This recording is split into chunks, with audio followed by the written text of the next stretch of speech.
సంవత్సరాల తరబడి government job కోసం వేచి చూస్తున్నారా? కేవలం 8 నెలల్లో మీ కల నెరవేర్చుకోండి. వెంటనే కింది నెంబర్స్‌కి కాల్ చేయండి.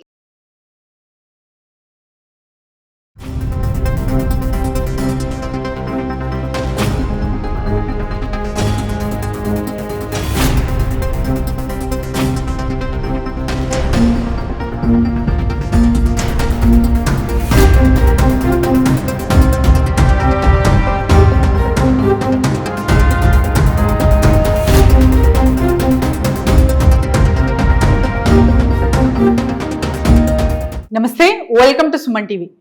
నేను మీ జవేరియా. ఆపరేషన్ సింధూర్. సో ఒక యుద్ధం వలన మనకు శోకమా శాంతమా, అసలు ప్రయోజనం ఏంటి డిస్కస్ చేయబోతున్నాము. మనతో పాటు ఉన్నారు high court advocate, BJP AP leader Krishnakant garu. నమస్తే సార్. నమస్తే అండి. సార్, యుద్ధం శోకమా శాంతమా? ఎందుకంటే మన ఆర్థిక వ్యవస్థ చూసుకుంటే ఇప్పటికే చాలా ప్రైజెస్ హైక్ అవుతున్నాయి అండ్ సామాన్య ప్రజలకి ఎస్పెషలీ చాలా భారంగా మారుతున్నాయి. ఇది ఎలా చూడొచ్చు sir? First and foremost thing అండి, మీరు ఇందాక ఒక క్వశ్చన్ అడిగారు, యుద్ధము శోకమా లేకపోతే శాంతియా అని చెప్పి. నేనేమంటున్నానంటే, మీకు శాంతి కావాలంటే యుద్ధం తప్పదు. Only the cost of war you will get piece. There is an old saying. ఏంటంటే ఒక యుద్ధం జరిగితేనే మనకు ఒక శాంతి అనేది నెలకొల్పగలుగుతాం.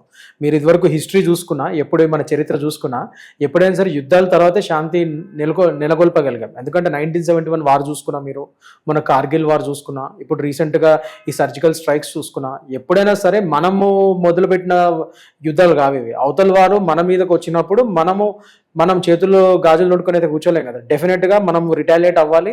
సో దానికి అనుగుణంగా మనం కూడా ధీటైన సమాధానం చెప్పి ఇవాళ రోజు 1971 వార్ కానీ, 1999లో వచ్చిన కార్గిల్ వార్ కానీ, ఇవన్నీ మనం గెలిచి చూపించాం. పాకిస్తాన్ ఎన్నోసార్లు మన కాళ్ళ కింద వచ్చినా కూడా, మనం విన్ అయిన తర్వాత వార్స్ మన కాళ్ళ కిందకు వచ్చినా కూడా మనం మళ్ళీ పోన్లే అని చెప్పి వదిలేసిన ఉదంతాలు మనం ఎక్కువ చూసాం చాలా మటుకు.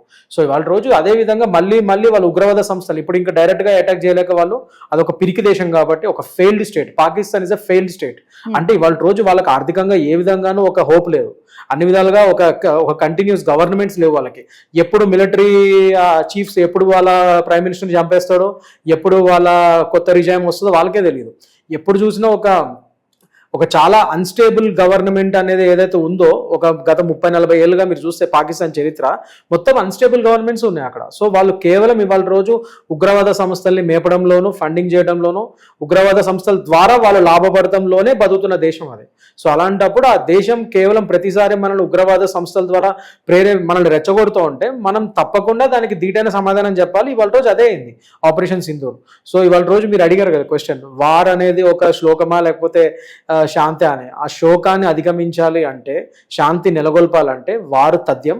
అదే ఇవాళ రోజు ఇండియా పాకిస్తాన్ ఒకవేళ వార్కి వెళ్తే, if it's inevitable then we have to fight it and we have to win.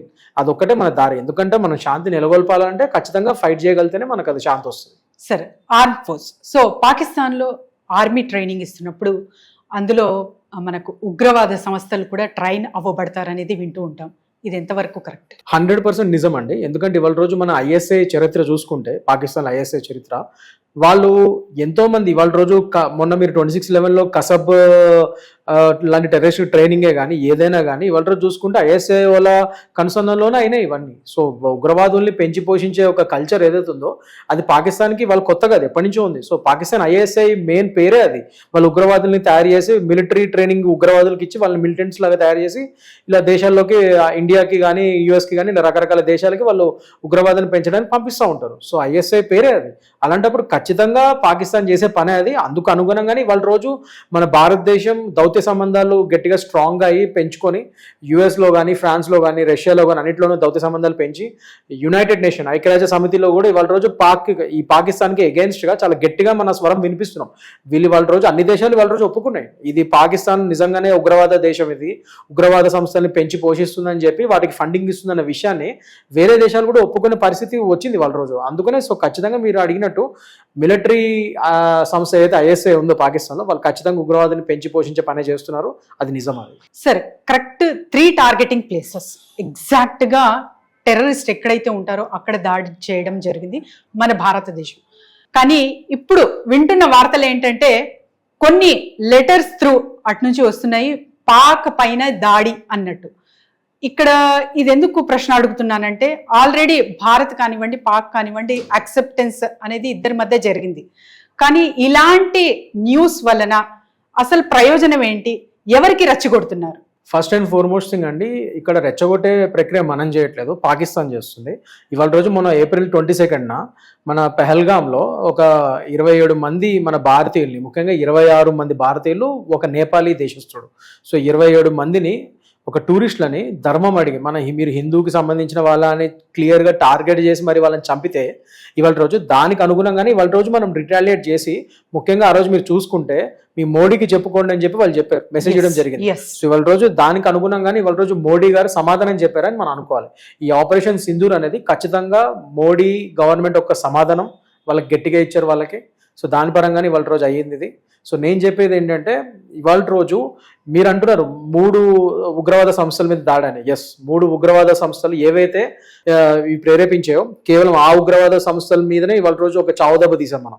First thing ఏంటంటే 1990s ముంబై అటాక్స్ కానీ, 26/11 మొన్న జరిగిన ముంబై అటాక్స్ కానీ, అంతకుముందు మన హైదరాబాద్లో దిల్సుఖ్ నగర్ బాంబ్ బ్లాస్ట్లు కానీ, గోకుల్ చాట్ కానీ, ఇట్లా లుంబిని పార్క్ ఉదంతం కానీ, ఇవన్నిటికీ ప్రధాన కారణమైన 3 ఉగ్రవాద సంస్థలు, లష్కర్-ఇ తోయిబా, హిజాబుల్ ముజాహిద్దీన్ అండ్ జంషేద్ మొహమ్మదియా, ఇవన్నీ జేఈఎం అంటారు. ఇవన్నీ ఉగ్రవాద సంస్థల మీద వాళ్ళ రోజు చావు దెబ్బ కొట్టడం జరిగింది. అవి ముఖ్యంగా ప్రధానంగా POK, పాకిస్తాన్ స్థాపిత కాశ్మీర్లో, ఎక్కడైతే పాకిస్తాన్ ఆక్రమిత కాశ్మీర్ POK అంటాం.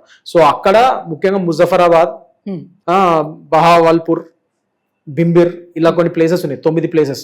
అక్కడ వీళ్ళ స్థావరాలు ఉన్నాయి. సో ఆ 9 స్థావరాల్లో ఇవాళ రోజు గట్టిగా మన ఆపరేషన్ సింధూర్ పేరు మీద వాటి మీద అటాక్ చేయడం జరిగింది. ఓన్లీ టార్గెటెడ్ అటాక్ ఇది. మళ్ళీ ఎక్కడ మీకు పాకిస్తాన్ మిలిటరీ మీద కానీ, సివిలియన్స్ మీద కానీ ఎటువంటి కొలాటరల్ డ్యామేజ్ జరగలేదు. కేవలం ఉగ్రవాద సంస్థల మీదే మనం టార్గెట్ చేస్తూ వాళ్ళని నాశనం చేయడం జరిగింది. సో ఇది ఒక పెద్ద ఉగ్రవాద సంస్థలకి, పాకిస్తాన్లో ఉన్న ఉగ్రవాద సంస్థలకి ఇది చావుదబ్బనే మనం చెప్పుకోవచ్చు. సార్, సపోర్ట్ చూసుకుంటే మన కంట్రీకి, ఇండియాకైతే, మన భారతదేశానికి అయితే చాలా చాలా ఉంది. పాకిస్తాన్ చూసుకుంటే 1 or 2 countries ఆర్ సపోర్టింగ్. కానీ వాళ్ళకి ఏ ధైర్యంతో వాళ్ళు ఇంతగా అంటే రెచ్చిపోతుంటారు సార్ టెర్రరిజం వైపు? సో ఇవాళ రోజు మనం చూసుకుంటే అండి, నేను చెప్పినట్టు వీటికి ముఖ్యంగా ఈ ఉగ్రవాద సంస్థలకి ఫండింగ్ కానీ ఏదైనా కానీ పాకిస్తాన్కి ఇతరత్ర దేశాల నుంచి ఎక్కడి నుంచి వస్తున్నాయో మనకు తెలుసు. ఇవాళ రోజు చైనాని చూసుకుంటే, China is one of the funder. ఇప్పుడు చైనానే వాళ్ళు ఏదైతే మనకు ఇంకో ప్రధాన శత్రువు ఉందో చైనానే వాళ్ళ రోజు వీటికి ఫండింగ్ ఇస్తుంది. పాకిస్తాన్కి ఎన్నో అప్పులు ఇచ్చి ఫండింగ్ చేసి ఉగ్రవాద సంస్థలు, నేను చెప్పినట్టు జైష్-ఇ మొహమ్మద్ కానీ, లేకపోతే లష్కర్-ఇ తోయిబా కానీ, హిజాబుల్ ముజాహిద్దీన్ కానీ, సో ఇవన్నిటికీ 3 ప్రధాన ఉగ్రవాద సంస్థలకి పాకిస్తాన్కి చైనానే వాళ్ళ రోజు ఫండింగ్ ఇస్తుంది. సో అలాంటప్పుడు డెఫినెట్గా వీళ్ళకి ఈ అరవకర దేశాలు ఏదైతే ఈ చైనా ఒకటి, లేదా టర్కీ ఒకటి, లేదా ఇంకా ఇతరత్ర ఏదైతే మనకి కొద్దిగా యాంటీగా ఉండే దేశాలు, అవన్నీ ఇప్పుడు శత్రువు మన మిత్రుడు అన్నట్టు. సో మనకి ఏవైతే శత్రువులు ఉన్నావో వాటికి మిత్రుల్లాగా ఈ ఫండింగ్లు ఇచ్చి వాటిని ఎంకరేజ్ చేయడం చేస్తున్నారు. కానీ నేను చెప్పేది ఏంటంటే, వాళ్ళకంటే ఎక్కువగా ఇప్పుడు మనకి మిత్రులు ఉన్నారు. రష్యాని చూసుకుంటే కానీ, USA ఏదైతే ఒకప్పుడు పాకిస్తాన్కి ఒక విధంగా సపోర్ట్ చేసిందో, అలాంటి USAనే ఇవాళ రోజు మన ట్రంప్ గవర్నమెంట్ ఏదైతే వచ్చిందో ఇప్పుడు అక్కడ, ఇవాళ రోజు ట్రంప్ గవర్నమెంట్ మనం చూడటం జరిగింది. ట్రంప్ గారు ఎన్నోసార్లు మోడీ గారిని ఒక ప్రపంచ నాయకుడి కింద అండ్ ముఖ్యంగా చాలా స్ట్రాంగ్ లీడర్ కింద ఆయన ఎన్నోసార్లు మెచ్చుకోవడం జరిగింది. సో అలాంటప్పుడు ఇవాళ రోజు ట్రంప్ గవర్నమెంట్లో ఉన్న US కానీ, రష్యా కానీ, పుతిన్ గారు మన చిరకాల మిత్రుడే, అండ్ ఫ్రాన్స్ కానీ, ఇటలీ కానీ, ఇంక ఇలాంటి చాలా దేశాలు మనకు సపోర్ట్గా నిల్చున్నాయి. ఇవాళ రోజు జపాన్ కానీ అన్నీ వచ్చాయి. వాళ్ళ రోజు మన దేశాలన్నీ మన సపోర్ట్ కింద వచ్చాయి. సో డెఫినెట్గా మన సపోర్ట్ ఎక్కువగా ఉంది. వీటి వల్ల మనకి ఐక్యరాజ్య సమితులు, ముఖ్యంగా యునైటెడ్ నేషన్స్లో కానీ, మిగతా ఇతరత్ర ఇంటర్నేషనల్ ఆర్గనైజేషన్స్లో కానీ మనకి బలం పెరుగుతుంది. అండ్ పాకిస్తాన్కి అగేన్స్ట్గా మన వాదనలు వినిపించడానికి ఇంకా చాలా బలం చేకూరింది మనకి ఇవాళ రోజు. సో డెఫినెట్గా నేను చెప్పినట్టు ఇవాళ రోజు యుద్ధం అంటే అండి కేవలం మిలిటరీ పరంగా కాదు, లేకపోతే ఎయిర్ ఫోర్స్ పరంగా, నేవీ పరంగా కాదు. ఇవాళ రోజు యుద్ధం అంటే దౌత్యపరంగా, ఇవాళ రోజు యుద్ధం అంటే ఒక ట్రేడ్ పరంగా, బిజినెస్ పరంగా, ఎకనామికల్గా, సైబర్ వార్ఫేర్ అంటే ఒక సైబర్ వార్ఫేర్ ఉన్న జనరేషన్ ఇది. సైబర్ వార్ఫేర్ నడుస్తుంది, ఒక పక్క నుంచి దౌత్యపరంగా నడుస్తుంది, ఇంకో పక్కన ట్రేడ్ పరంగా నడుస్తుంది, ఇంకో పక్క నదీ జలాల పరంగా నడుస్తుంది. ఇలా అన్ని విధాలుగా అష్టదిగ్బంధన చేసాం మనం ఇవాళ రోజు పాకిస్తాన్ని. సో అన్ని విధాలుగా చూసుకుంటే మన పై చేయలాగా ఉంది ఇవాళ రోజు సిచ్యువేషన్ చూసుకుంటే మాత్రం. సరే, కశ్మీర్లో జరిగిన దాడి, సో మోదీజీ హయాంలో కశ్మీర్ హమారా హే అని వింటున్నామా? డెఫినెట్గా అండి, ఎందుకంటే ఇదివరకు మనం గవర్నమెంట్లో చూసుకుంటే అమన్కి ఆశ తొక్క తోలు అని చెప్పి చాలా చెప్పారు. Sorry for my strong words, but నేను అది వాడాలనుకుంటున్నాను. ఎందుకంటే ఇదివరకు అంతా అమన్కి ఆశ అని చెప్పి చాలా ఉగ్రదాడులకి మన భారతదేశాన్ని ఒక స్పాట్ లాగా, ఒక ఈజీ టార్గెట్ లాగా చేసి పెట్టిన ఉదంతాలు మనం చూసాం.